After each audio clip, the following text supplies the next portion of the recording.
Hello, my name is Nathan Dunnigan, and this is my Artifact 1 research proposal on the culture of Georgia Tech football for Dr. Music's English 1102 class. Georgia Tech's first season was in the year 1892. Bobby Dodd, arguably the best coach in Georgia Tech history, coached from 1945 to 1966, creating a positive and winning culture here at Georgia Tech that many current fans have not experienced, which leads into my research question. I want to pursue the question, how has football's role at Georgia Tech transformed since the Bobby Dodd era, and how has this impacted the evolution of the fans' emotions?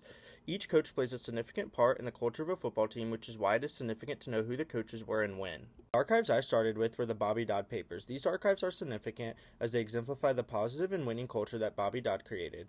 They also illustrate the rhetoric used by fans and journalists when they are excited about the culture, and they provide a method of comparison for other types of rhetoric used in the past. This topic is significant because college football expresses American values, passions, and national identities, and it creates a feeling of pride. It also connects the students, alumni, and football team, which is why this topic is significant for these stakeholders. I am interested in this topic as I am a student here at Tech who values college football and enjoys seeing Georgia Tech succeed. My question to you is, do you want to see your school's football team succeed and be a part of a winning and positive culture? The slide shows my current knowledge and the different viewpoints. It is apparent that Bobby Dodd created a positive culture, and some could argue that the culture is still the same since there's still a lot of pride during rivalry week, but others could argue that the decrease in fan attendance shows a negative culture transformation. However, we cannot answer this question based off only this current knowledge. This graph is significant as it offers one perspective on answering this research question. We can see that Georgia Tech has only sold out 2 games in the past 4 seasons, and both those games were against our rivals, while the other games see a major decrease in fan attendance. My focused research questions are, how does the rhetoric of fans and journalists highlight the transformation of Georgia Tech football culture since 1950?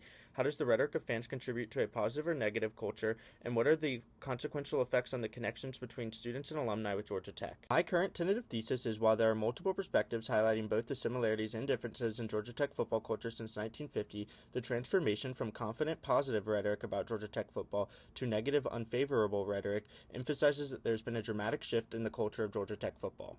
To explore this topic further, we will examine rhetoric used towards different coaches in more depth, while also using a combination of secondary sources examining the history of Georgia Tech football culture. This is an example of some of the primary research I conducted of the rhetoric towards the coaches. The image on the left is an archive from the Bobby Dodd papers, where the rhetoric used on this magazine cover emphasizes the significance and greatness of Bobby Dodd, while the image on the right illustrates the negative rhetoric towards Jeff Collins in 2022. In conclusion, this topic is significant as we, the students and alumni, are the stakeholders and play a role in creating the culture, and thus must understand why and how Georgia Tech's football culture has transformed in order to build a positive culture today. And finally, these are the citations I used to complete my research and for my figures. Thank you.